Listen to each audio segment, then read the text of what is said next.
Hello everyone. Today I want to talk about the SpaceX earnings call. I listen to the boring earnings calls so you don't have to. In one of the earnings call, the CEO of SpaceX, Gwyneth Shotwell, yes, she is the CEO of SpaceX for all those people who don't know. Elon Musk is not the CEO, he is the Chief Technology Officer. So in those earnings calls that happened last week of SpaceX, that was the first earnings call of SpaceX as a public company. So it is a big significant. When the company is private, they don't have to do earnings call. They have private investors, and all they have to do is convince the private investors to about the progress of the company. But once you become a public company, now you have millions of shareholders, and there are business analysts, there are stock analysts from Goldman Sachs and all these consulting firms, and there are pension funds and on and on and on who want all kinds of answers. So in one of the public interviews, the CEO of SpaceX said something very interesting. As you know that SpaceX owns Starlink is a division within SpaceX. The Starlink provides space-based internet. So what happened is Elon Musk had this idea that the rockets should not burn when they come down. He said that rockets should be reusable. Rockets should go up, launch the satellite, come back, you bring it back, you fuel the rocket, put more satellites, launch the same rocket. So that was his plan. But the problem is the worldwide market of satellites was very less.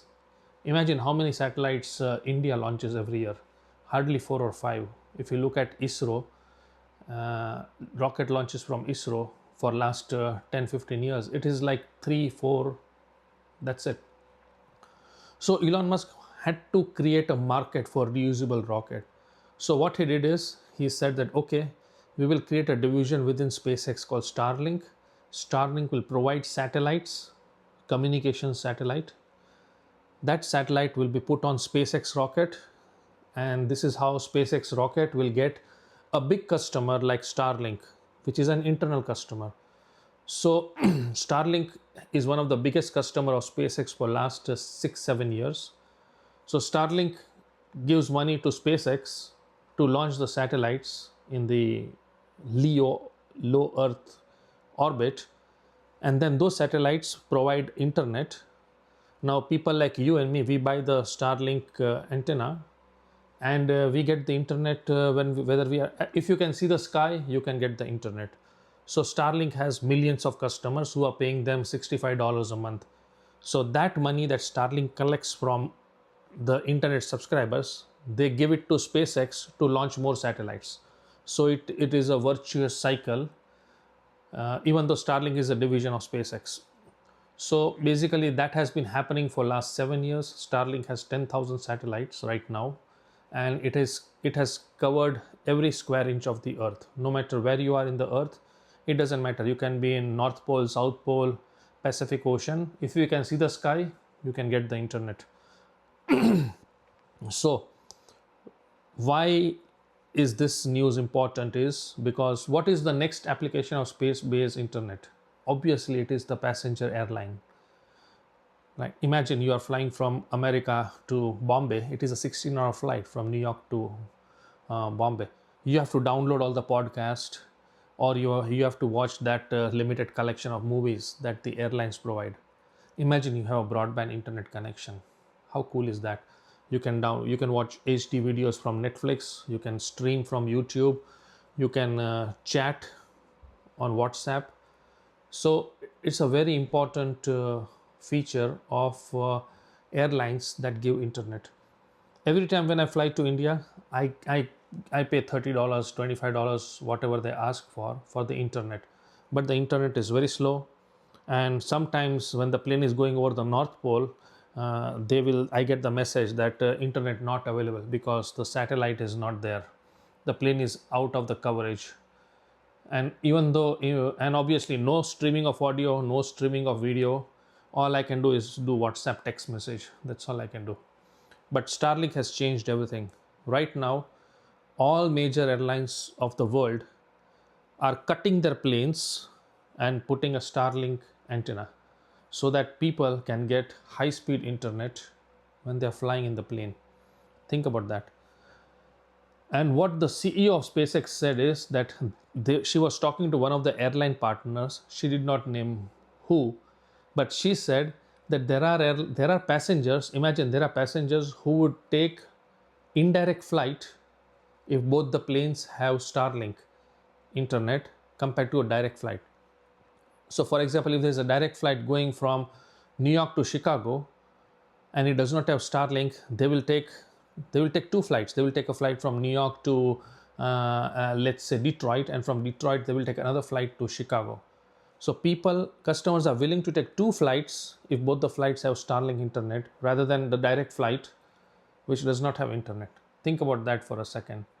And I'm sure those customers are Gen Z customers. Old timers like me probably will prefer a direct flight because all we want is to go home, right?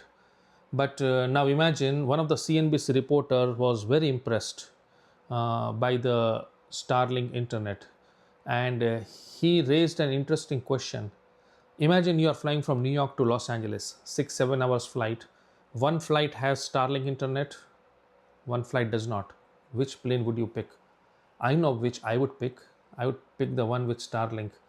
So, Starlink, the internet on the plane is now moving from luxury to a necessity. And all those airlines who have not signed the deal with SpaceX or Starlink, I don't know what they're going to do, because there's a lot of people who would rather have high speed internet on the plane than not have it. Now, the question is, who is the competition for Starlink? Today, there is no competition. There is nobody in the world that can provide this kind of internet, which means the closest competition is from Blue Origin, which has, I think, 400 or 500 satellites. Blue Origin is owned by Jeff Bezos, who was the founder of Amazon. We all know that. So, Blue Origin is the closest competitor, and it has only 500 satellites. And they don't have a rocket yet. They are working on their rocket, the New Glenn rocket. They are working on that.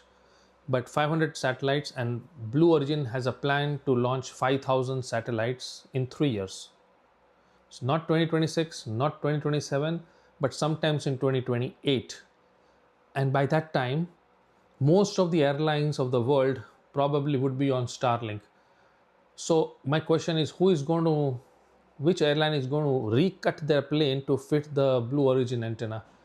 So Starlink is becoming a monopoly right in front of our eyes, not because they are playing a dirty game, but because they are the only game in the town. Imagine that. How cool is that? And only a rocket company can do that. Nobody else can do that. Somebody who has a rocket company, somebody who has a reusable rocket company, because if you just have an expendable rocket, becomes very expensive. You shoot 80 satellites, 80 Starlink satellites, and if the rocket explodes and doesn't come back, it is going to cost you 800 to 80 to 80 to 100 million dollars per launch. That is unacceptable. The rocket needs to come back. That will keep the cost of the launch low. So there is nobody in the world who can do that right now. So it is like pretty much a monopoly by default. And people are slowly realizing it now. And how cool is that? Like it's they want competition, to be honest with you. But if they look back, if Starlink looks back, there is nobody for miles and miles behind them. In other news, the other news is from Reliance Industries in India. So Reliance Industries is the largest private company by market cap. Sometimes it is Reliance, sometimes it is TCS. They go back and forth. But Reliance Industries, 4 years ago, they bought a company called Campa Cola. It's similar to Coca-Cola, but the local cola company, Campa Cola. A lot of people of certain age would have had Campa Cola when they were kids. So they bought it for 22 crores. Now 4 years later, The Campa-Cola sales have crossed 4,700 crores. Imagine that. So from 22 crores they bought it, and this year 4,700 crores per year. Why? Because Reliance Retail has distribution. They have their stores, so they can sell more stuff. Like they say, distribution is a king, right? Campa-Cola, Coca-Cola is just sugared water. It is carbonated sugared water, which means whoever has the broadest distribution will win the game.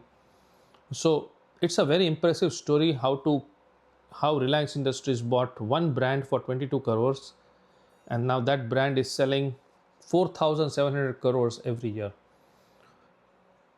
Before SpaceX and before Tesla, I would be very impressed with this news, and I would make a whole video on how excited I am. But now these kind of news don't interest me, because look at Tesla. They have news about full self-driving car, right? Cars are driving by themselves. Look at SpaceX. They are like they have a reusable rocket. They are making the largest flying object in the world, Starship. They have 10,000 satellites in low Earth orbit. They are launching a terafab, which will be the largest building in the world and the most valuable building. They are redefining how a semiconductor is made. These are the news excite me more these days compared to this great achievement by Reliance Industries. It's not a joke to buy a company, a brand for 22 crores and sell it for 4,700 crores. So congratulations to Reliance Industries for achieving that, but I would still make more and more videos on these kind of exciting technologies where these people are doing things that are never done before, and when they say they are going to do it, people laugh at them, and this stuff is at the cutting edge of physics. It is the limit of material science. It is the limit of space technology. Those are the news that excite me. Thanks for watching this video. Until next time, bye bye.